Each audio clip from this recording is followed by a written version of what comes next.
All right, picture this. You're walking through the streets of Montreal and you order a coffee in French. A few days later, you're in Vancouver and suddenly everyone's speaking English.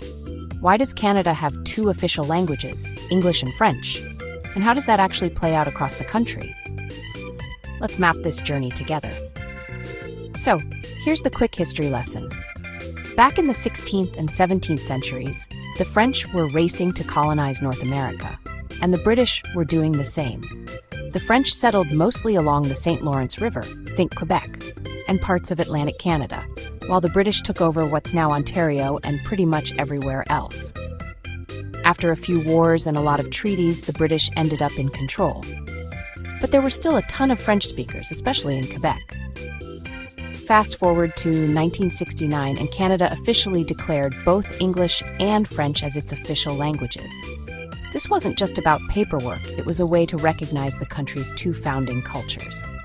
Now, where do people actually speak these languages? Let's break it down. English is the main language in British Columbia, Alberta, Saskatchewan, Manitoba, Ontario, Newfoundland, Nova Scotia. You can travel thousands of kilometers and hear mostly English everywhere you go, but when you hit Quebec, everything changes. Quebec is where French rules. Street signs, schools, government, almost everything is in French. There's also a small French-speaking community in New Brunswick, which is actually the only officially bilingual province. And you'll find pockets of French speakers in Manitoba and in Ontario, but they're the minority there. So what's it like between English and French Canadians? Well, it's complicated. There's a long history of tension, especially around Quebec's desire for more independence. But there's also a lot of pride in being a bilingual country. In Quebec, there's a strong push to protect French culture and language. Sometimes that leads to debates about language laws and identity. But at the same time, many Canadians see bilingualism as something that brings the country together.